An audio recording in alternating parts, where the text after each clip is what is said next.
Today in this third video on ExtremeSFX.com, we are going to show you how to color your custom latex wounds, transforming yourself into a creepy, diseased patient. To do this, you will need a few things. Rubber mask grease makeup in red, black, the rubber mask grease makeup injury wheel, translucent powder, blood gel, stage blood. You will also need a variety of makeup tools like brushes, a stipple sponge, and makeup sponges. We started with a small opened wound on the chin. Begin by coloring the insides of the wound with red rubber mask grease makeup. Using a thin, round brush, apply black to the inside of the wound, around the edges, and in the very center to give it more depth. To make the edges of the prosthetic piece disappear into the face, we use warm honey from the injury wheel. Apply it thickly onto the edges of the prosthetic so the latex disappears, and then blend it out onto the skin.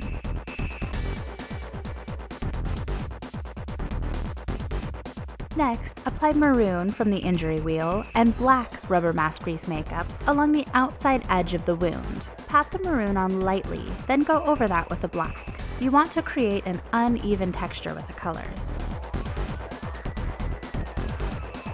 Now we blend the maroon and black a little by patting and lightly dry brushing over them. You don't want to blend the colors so much that they become mushy. You just want to soften the lines between them. Also, drag the maroon slightly out onto the warm honey. To give the wound some height, pat the warm honey onto the high points of the prosthetic to give a good contrast of light and dark colors. Next, we move on to the patch of little blisters. We start by blending the warm honey onto the entire base of the prosthetic, in between each blister, and out onto the skin.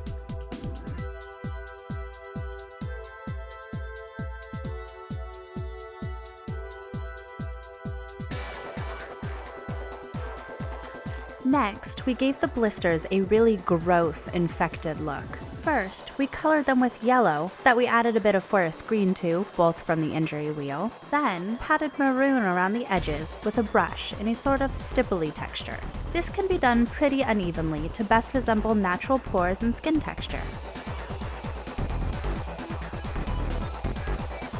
We also applied the maroon to the under eye area in the same manner to give a bruised and sickly look to the eye area.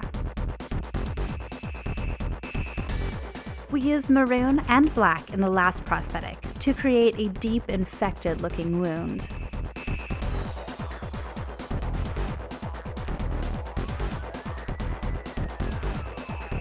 Blend the warm honey around the edges of this prosthetic too, and out onto the skin.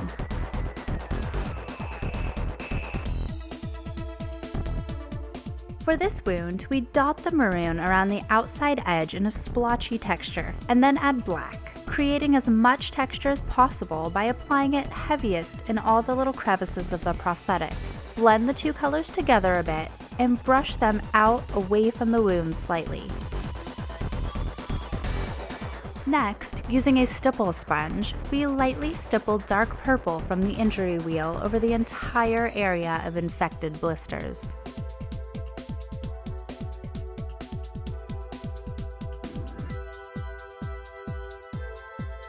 To set the cream makeup, pat translucent powder onto the face. You can use a powder brush like we did, or use a powder puff. What is important is to start by pressing more powder than you think you will need onto the face, then carefully brushing away the excess. You don't want to smudge the makeup by brushing over it before it is set.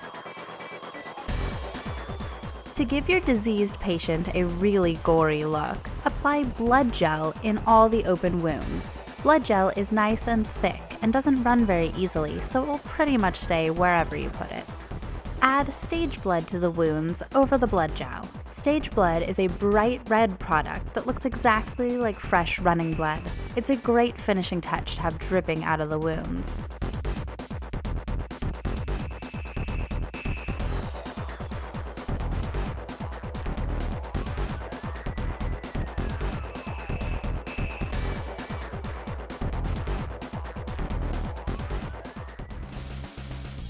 Thank you for watching the third and last video of our creepy disease patient makeup tutorial series. You can purchase all of the products used in this video at extremesfx.com. If you enjoyed this tutorial, like, share, comment, and check out extremesfx.com to see more awesome characters.